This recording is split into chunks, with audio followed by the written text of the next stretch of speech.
It's possible you've been shortlisted automatically. So then he just goes straight? Well, it goes to somewhere Oh. that's better than where you were going. You mean as in like no phone interview? But Well, potentially already on the final list. okay. I don't know for sure. I just had a conversation about a conversation with a person who knows a guy. Somebody want to hit the third button down, please? All right, shut up!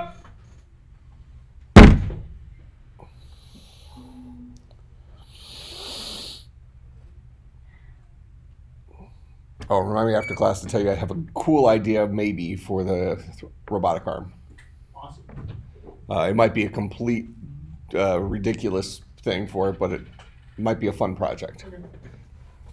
Actually, I'll just tell you now.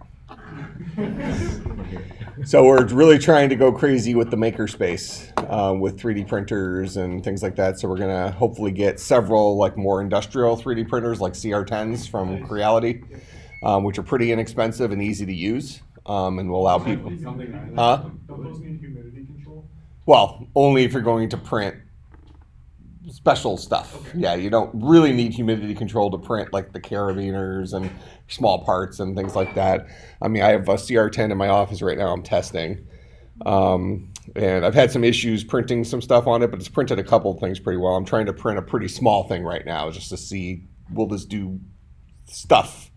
Otherwise, we might have to have a container thing to put over, but we can cross that bridge when we get to it. But UWM has a bunch of CR10s that, you know, they can print simple things on.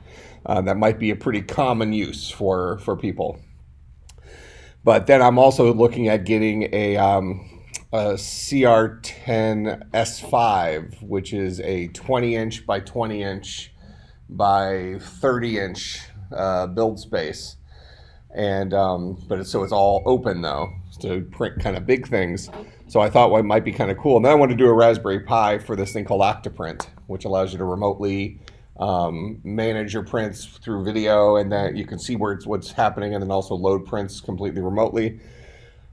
And I want to somehow connect that into the robot with the idea of this, having custom build plates that we put on there, and then a print is done, let's say, so you can load the print remotely, the print is done, but you don't want to come in before you print your second print. So the robotic arm removes the build plate, puts it someplace else, grabs an empty build plate, puts it on, now you have a printer that's ready to print again. It worked with spoons, man. It's probably very doable. It's just how precise are we able to get with that robot? I think we can do it. It's a cool idea, even if it just ends in disaster. you have some X or Z axis bug, and you got this video of it just like throwing a 3D printer across the room. But it's all on video because you'll have the Raspberry Pi attached to the 3D printer with the camera, and you see the thing just winging across the room. Nice tight spiral. But it's really amazing those the Creality printers just from a price point perspective. Have you looked at them at all? Okay, so we have the Z18 printer down there, which is a very nice printer, right?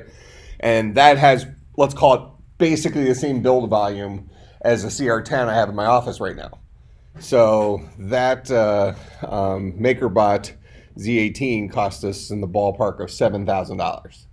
How much do you think the CR10 that just doesn't have an enclosure around it that's in my office that has the same build capacity, what do you think that cost? $350. Well, Yeah, $400. that's it? Yeah. $400. Getting a good 3D printer is not hard as long as you don't buy MakerBot. MakerBot is all. No. It's not just replace MakerBot with another industrial level, ish printer. A lot of them that have all these bells and whistles. Now, that isn't to say that the CR10 is the same quality printer as that MakerBot Z18. I know a lot of people hate the MakerBots, but then there's other people who love the MakerBots, just like you have people who love Fords and people who hate Fords. But regardless, I mean, I've had significantly nicer prints come off the Z18 than I've had come off that CR10 so far.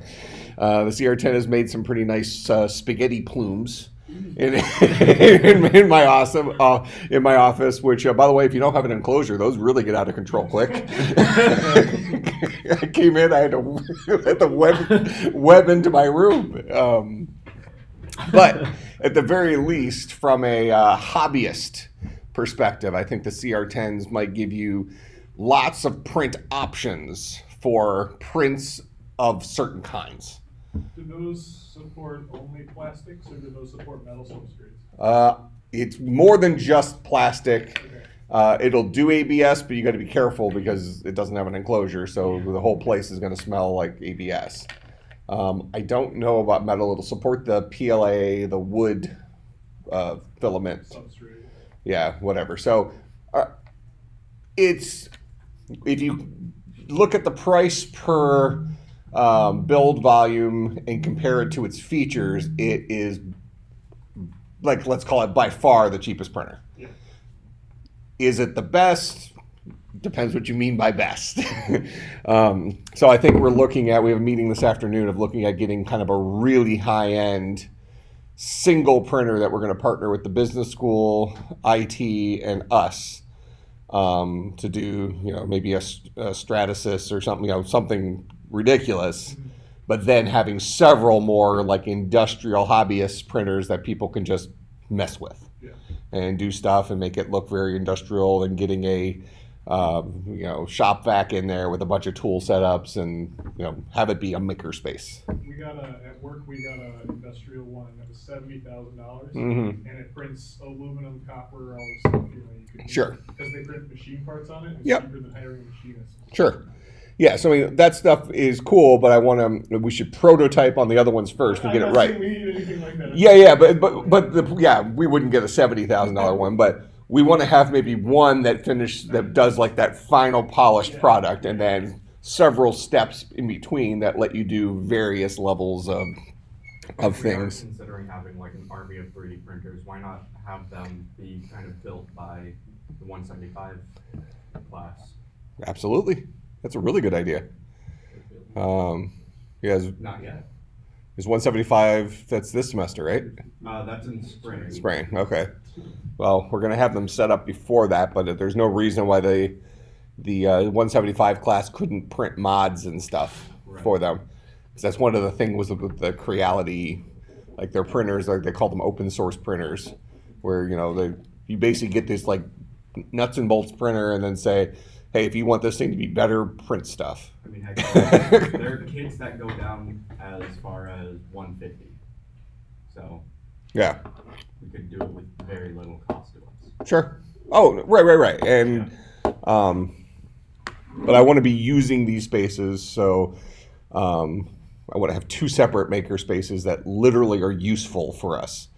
So in this, room over here, 109, and then also down there, I'm thinking that being more of the industrial one, and this being more of the hobbyist one, maybe. But actually having a bunch of printers where if you want to have 10 things printing at once, you could. Where you just have to maybe know a little bit about them to make sure you print the kind of stuff that should be printed on it. Okay, so homework for today was the beefed up occurs-free, occurs-bound that supports a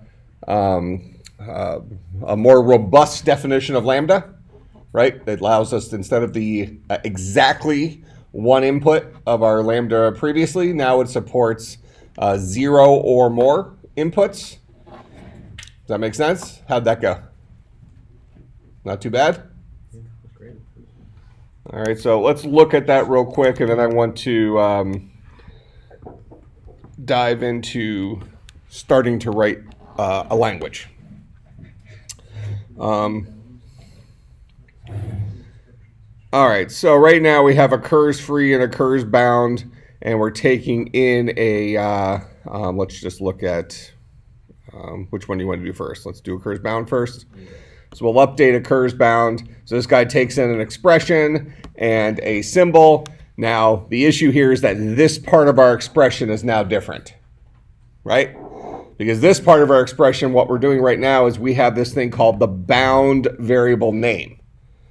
which is the CAADR of the expression. Well, really what I'm going to have is a list of bound vars. Does that make sense? Because that list will always exist, correct?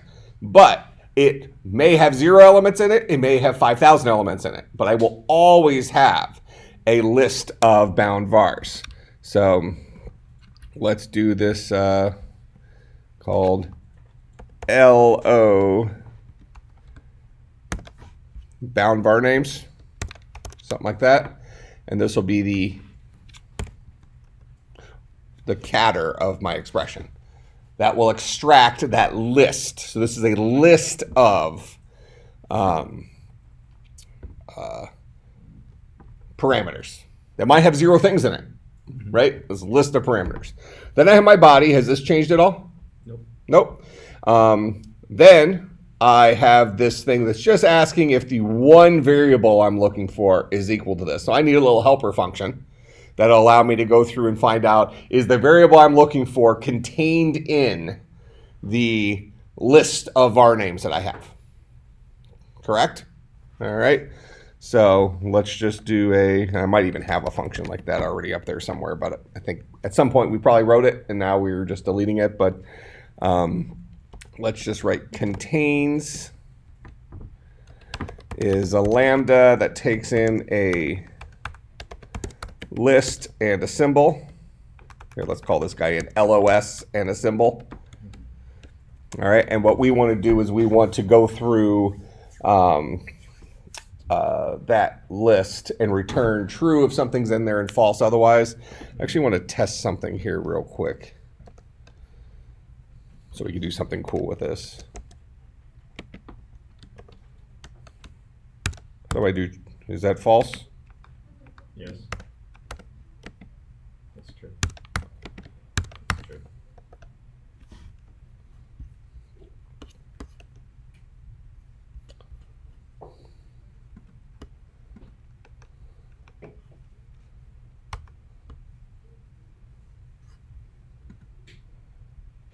I thought there was a version of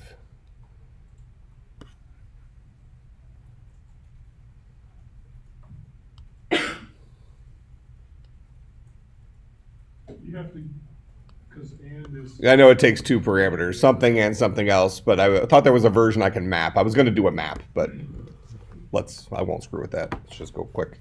So contains, we're looking to see if S is in LOS, so we'll ask the question if,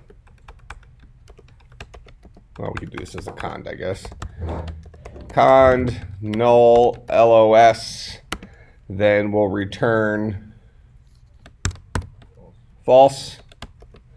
Otherwise, EQ car LOS S, return true. Otherwise, call contains on cdr LOS and S. So that's contains. All right, and then we will call that function here. So if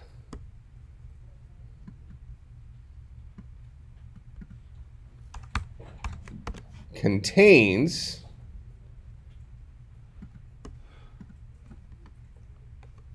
list of low bound var names, it's kind of fun to say low bound. So if contains low bound var names in S, then we'll see if it occurs in the body of S. Otherwise, we'll call occurs bound. Keep going. So that should be it for my occurs bound. Not a big deal. All right, we won't test it because we don't need to. All right, we'll test it real quick since we sucked at giving it test cases last time, right? Okay, so I need to update my constructor for Lambda expressions. So now my Lambda expression, instead of taking a symbol, it's going to take a list of symbols. And this will just pass in LOS. So that's my constructor for that guy now.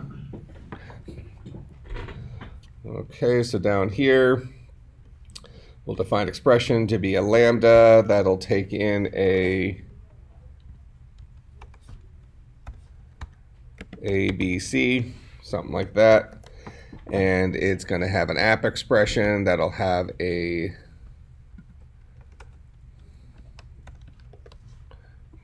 lambda Z, and then let's just put a B down here. So B would occur bound from here. Z would occur bound from, actually, let's make that guy a C. Actually, let's make that guy R. So R occurs free in here, right? Mm-hmm. B occurs bound by this scope. All right, so we're going to call occurs. We fixed occurs bound, right? That's the one we wrote. So occurs bound, expression, and let's pass in a B.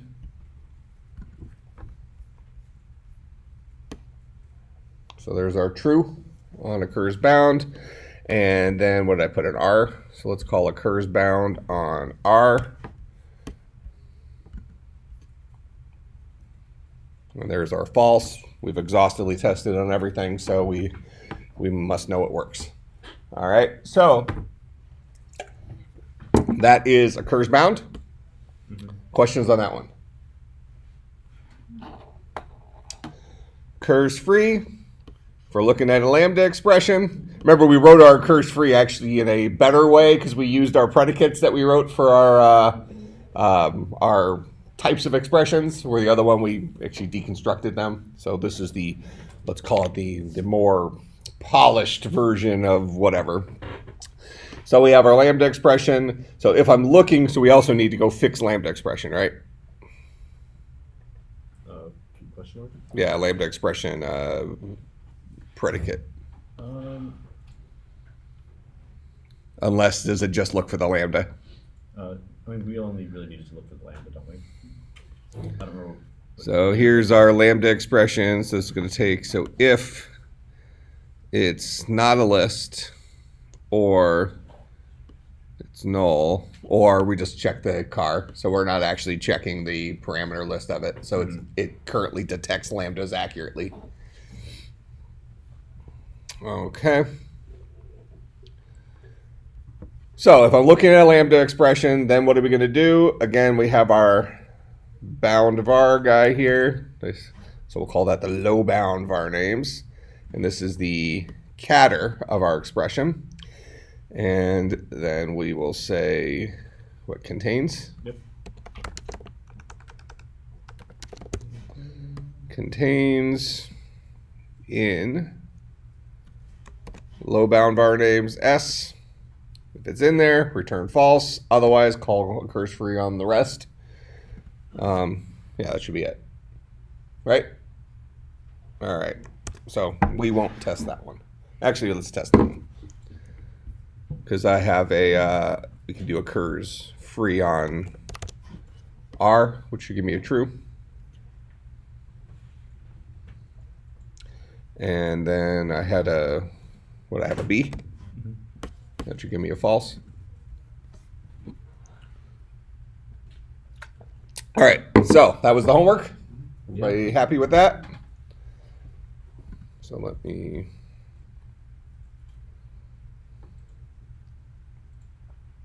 do this. And let me pause this for. All right, we're back as if nothing happened. And I'll go ahead and post the code.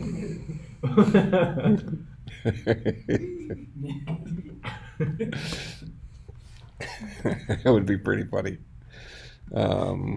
Ultra awesome occurs free and bound.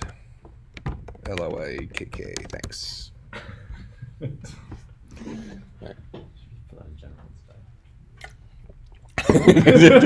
just start dumping code. Just sit there for like an hour just dumping code to general. It's like, what is he doing? Somewhere in the middle, switch to binary, and then switch back, and then switch to just like an English, normal text that's like, I don't know, My Little Pony fan fiction or something. Oh no! Don't forget to throw in like a hexadecimal bit of in there. It's just like, what's happening? Lipid's on an infinite loop. Somebody run in there with bacon. We got to break.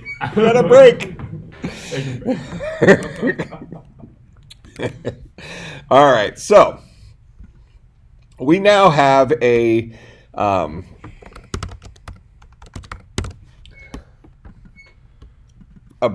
cut down version of our language, right? Where really all our language can currently do is resolve a variable if we run into one, right? I mean, we have things that we have this idea of an app expression where we apply a function to another function or to some inputs, but we really don't have the way of storing a function yet. So we have to kind of start off by having our starting point for this, let's say. So we're going to call this environment passing interpreters.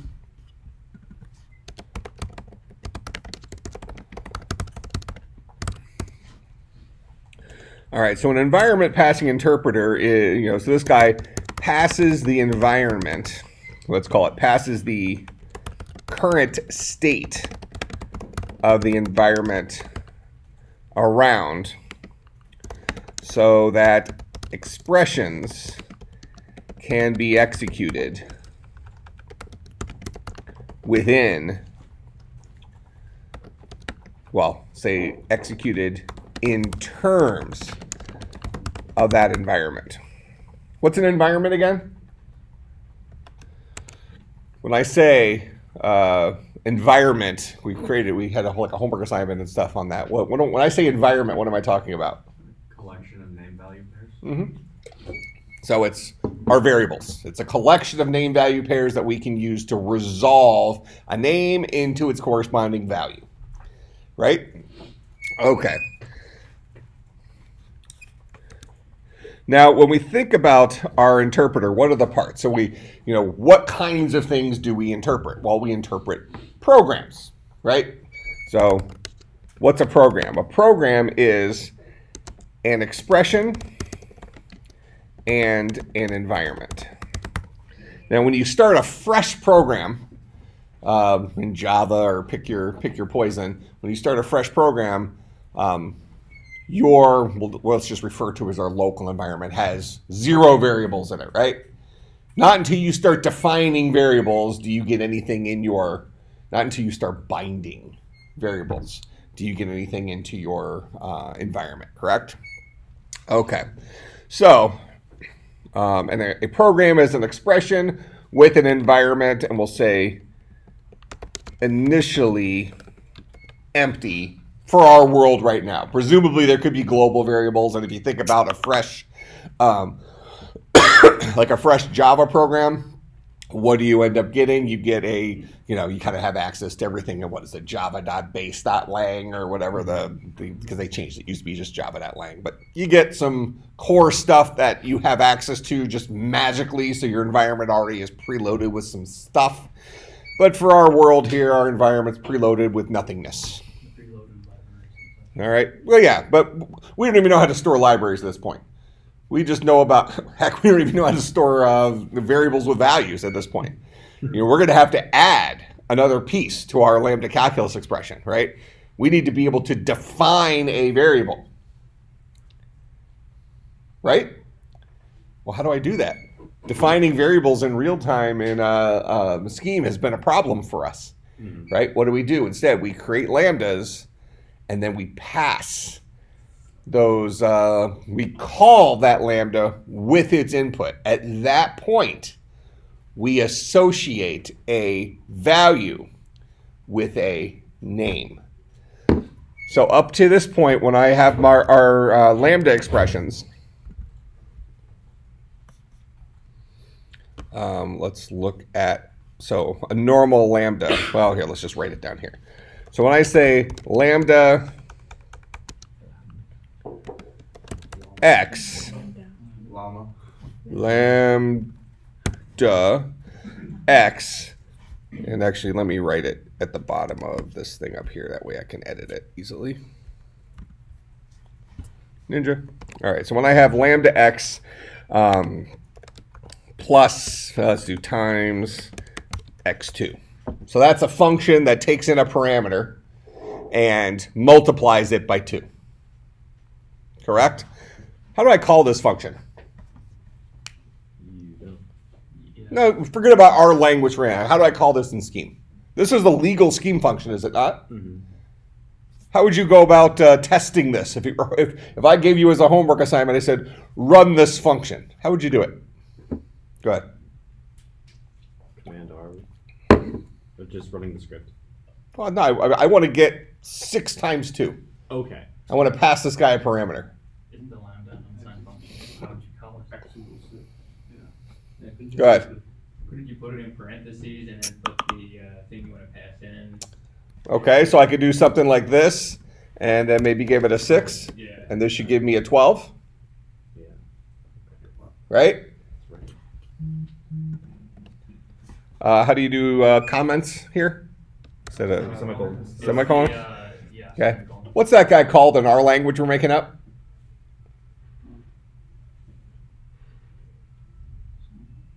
An app. We currently have 3. It's an app expression. We have 3 predicates, right? We have a var expression, we have a lambda expression, we have an app expression. An app expression is a list containing a lambda calculus expression followed by another lambda calculus expression.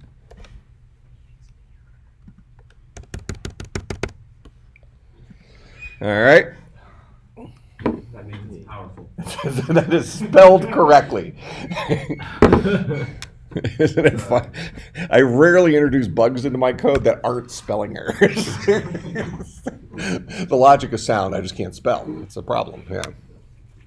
Okay, so our app expression, this is our third predicate, right? Or, I'm sorry, our third production of our lambda calculus grammar. That is a list containing a lambda calculus expression and a lambda calculus expression. Is this guy right here a lambda calculus expression? It is. Is this guy right here a lambda calculus expression? It's just the number 6. Do I have an expression that allows me to just have a 6? I have a var expression that allows me to have a symbol. Mm-hmm. But what's this guy? This guy's a value. Mm-hmm. What might we call that?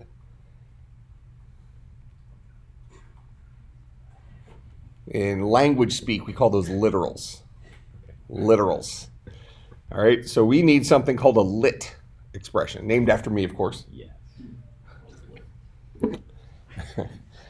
Funny side note for no good reason. Do any of you watch the new show called Prodigal Son?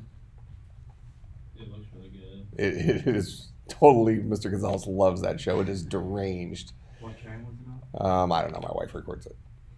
CBS maybe. I think so. I mean, I've Yeah. seen it on Google. But the premise of the show is you got some, famous serial killer who's in prison, and he's this guy's dad, the main character in the show. So this guy grew up with a dad who was a serial killer, and he knew his dad was a serial killer. Like, he basically had 2 lives, whatever. So that might mess you up a little bit, right? So the whole thing is about the son who helps the police solve crimes, because the son is basically an expert at solving serial killer type murders and things like that, because he had a lifetime experience of nuance. This last episode, the killer was a lawyer whose last name was Littman. So, How long is that same actor, the last role he played was an angel on, the Dam and something? that's the dad. Yeah. And that's a great show, Oh, yeah. by the way. Is it a Good Omens? Good Omens, yeah. I've seen that on Amazon. Yeah. It looks pretty good. Yeah, so he played the good angel in Good Omens, and now he's the serial killer crazy guy locked in prison. But anyways, the show is really good anyways, but I just thought it was funny that this week's killer was most of you know my background. I was born Jewish, so I'm Christian now, but all my uncles or doctors and lawyers. That stereotype is 100% there. If you go to litmanlaw.com, that's my Uncle Richie. Totally true.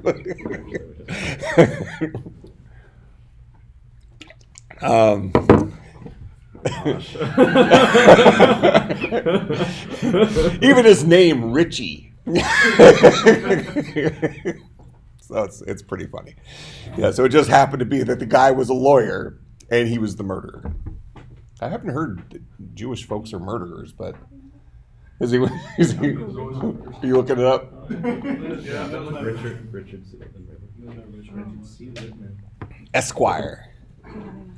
I don't know, wasn't the whole thing was he saw a Jew on the street and went, Jesus killer, Jesus killer. Who said that? I don't know, people in the 50s. People I don't know people in the 50s. Okay. Littman Law. That's what they had us read in English. All right, focus. I told you the funny story. Now you have the history lesson. Now we'll go back to programming. Watch those shows though. Prodigal sounds pretty awesome. All right, so we have one of our productions is called an app expression that takes in a list of 2 lambda calculus expressions. Now, on the surface, we might, and this is the operator, and this was the operands. Remember that? All right, so now up to this point, we maybe haven't connected the dots of what these guys are used for. So one of the things I want us to have happen each class is for us to connect one additional dot. Like, oh, this thing just seemed made up, and all of a sudden, oh, that's actually a language construct. All right, so this guy right here, like in Scheme, we apply lambda expressions, that particular production of the Scheme grammar, to inputs, which might be var expressions, right? Could be a var expression, but it might be helpful for us to have lit expressions, a literal. So when we talk about literals, this is in any language. A literal is a hard-coded value. Examples of literals are 1, 3, 7.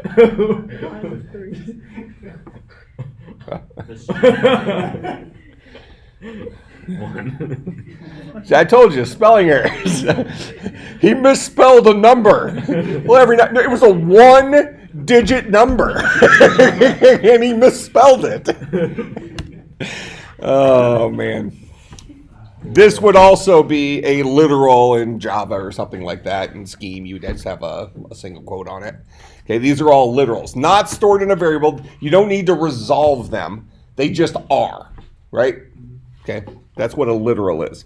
So we're going to go ahead and we're going to allow our grammar. So let's have a LC expression grammar. Let's just kind of have an evolving grammar in our slides. So right now we have a var expression, right? And a var expression is just a symbol. We have a lambda expression, which is a list containing a lambda, containing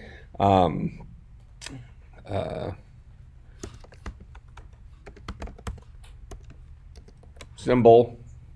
And what's the formal name for something with an asterisk after that? This thing, the symbols. This is from your reading from 2 times ago. Gleany star. Yep. I won't test you over that. It's a formal language thing, and actually, to really use it correctly, you're supposed to have like square brackets and crap like that. But this means 0 or more. If I had a plus sign there instead, that means at least 1 or more. Okay? But my lambda in our current language supports 0 or more parameters. And then we have a lambda calculus expression. Okay, so that's our second one. Then we have a app expression. And I don't know why I'm sometimes putting an R on it and sometimes not. Let's just roll with it. Again, we're going to kick this back to spelling errors. Who's in charge of my spelling errors? Blaine? Did you want me to correct the EXPRs? Well, no, I don't want to retype it. Oh, But you're fine. I would have hoped. No, you're good. It's close enough that we get what you're saying. That's all that's important. As long as it's close enough that you get what I'm saying, because this is high level stuff. So an app expression is a list containing a LC expression followed by an LC expression. Yeah, like that. All right, but now what we're going to do is we're going to go ahead and we're going to add one more production to this guy because we need our language to be useful. Because we can't, well, the problem here is that in my current language, I can't actually use this last piece unless I give it an environment that already has that variable in it. Does that make sense? Where the last two classes we've been talking about binding variables to values. All right, so we need to add a new guy here that allows me to define a lit expression so that when I create a lambda, I can bind a variable, a value, to a variable name and then execute. So let me just show you that example here. Where's my example? Didn't I have it? Oh, I had it written in. Our language does not currently support this. Our language currently supports something like A, where I can say, given an environment, I can look up a variable named A and give you its value. We're just hoping there's a variable in there called A. So I would have to preload my environment with an A to make sure that it has a value to find at that point in time. Make sense? All right, so that's okay. We can have a preloaded environment if we want, but it would be handy for us to use the form, one of our productions of our environment, our app expression, to be able to pass it a lambda calculus expression that is a lambda production, and then another one that is a lit expression, giving it a value that has a, giving it a hard-coded value that might be useful to create a binding, to expand, to extend our environment. If we go back, 3-4 classes when we created our environment data structure, we have an empty environment and then we have an extend env that allows us to create larger environments. And then what do we call it? Apply env or something like that, that allows us to look up a variable in the environment. All right. So we need, to give us some flexibility, we need one additional kind of expression.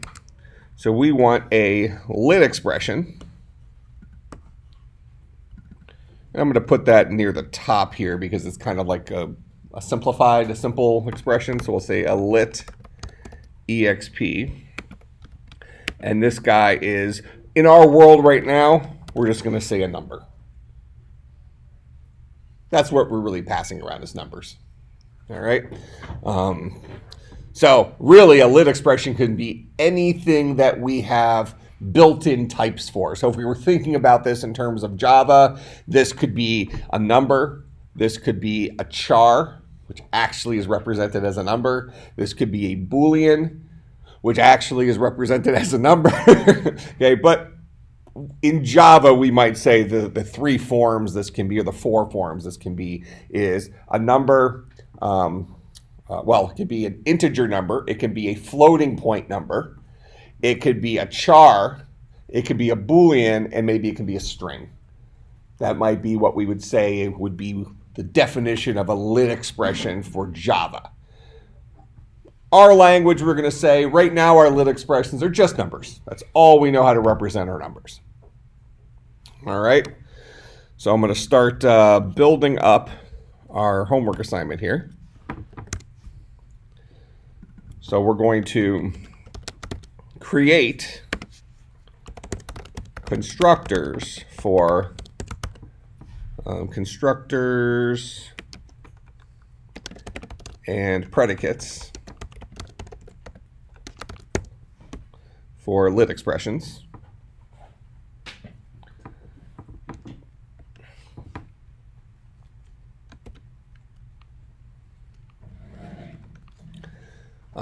Then we are going to, do I have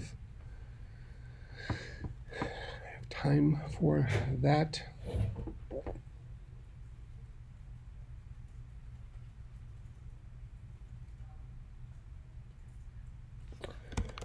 We're going to create a function called apply program that takes an lambda calculus expression and a starting environment as parameters and calls apply. Actually, let's just say apply that takes a lambda calculus expression as a parameter. So we're almost thinking this is a helper function. And calls apply expression with that expression and a starting environment, which could be the empty env, or we could preload an environment with some var val pairs for testing purposes.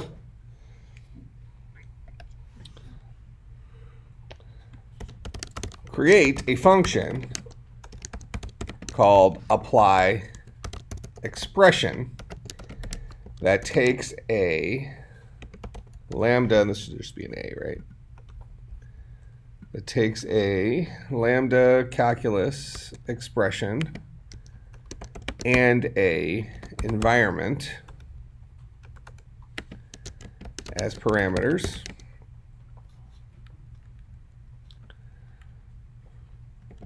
and executes the expression in terms of the past environment. Yet not execute. Who? Executors. Yes, executors. All right. Do you have an example? I do not. Note, for this assignment, this only needs to work for var expressions and lit expressions. So a var expression should do what? Resolve the variable name to its value in the past environment. A lit expression should boil down to itself. A 9 is a 9. A 6 is a 6. A 1 is a 1.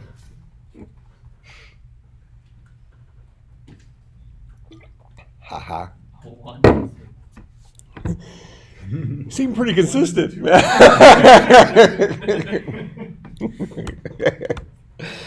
It actually seems like it's a bug in his programming. It's a bug in the Steam interpreter in your head. So lit expressions should work for those kinds of things.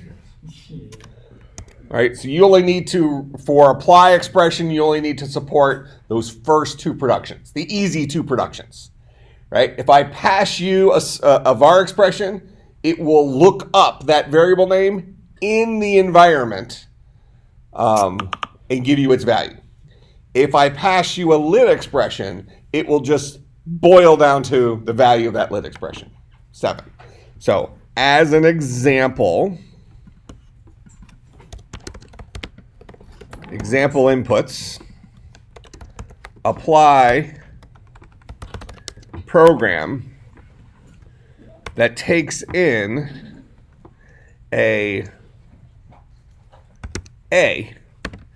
in the environment, what was that? Extend env A3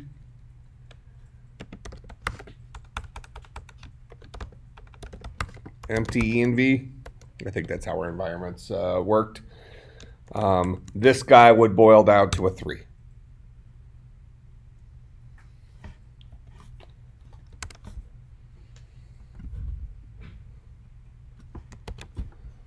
Apply program.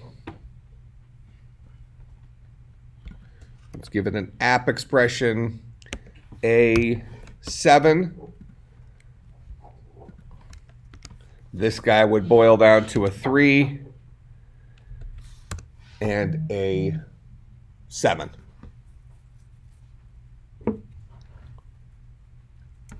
It would resolve the A to its value. This is a var expression. It will resolve that A in this environment, giving you a 3. And then it would take the 7, which is a lit expression, and just boil down to a 7. Okay, so it should work for examples like that. It does not know how to do lambda or, it does not know how to do lambda expressions at this point.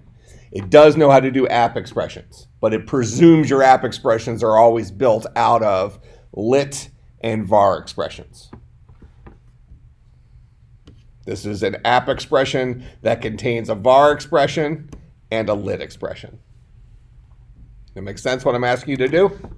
This is so we're adding the ability to support lit expressions into our language, and then we're just giving ourselves the very first little piece of a working interpreter that only knows how to resolve variables and resolve literals, which is super simple. A 1 is a 2. All right, questions, comments, concerns, bribes. This is easy, this assignment, I promise you. So you got to slow down and just think about what I'm asking you to do. We already have constructors for var expressions. We have constructors for all these other things. So creating a constructor for a lit expression is going to take 2 seconds. All right. I will see everybody on Wednesday.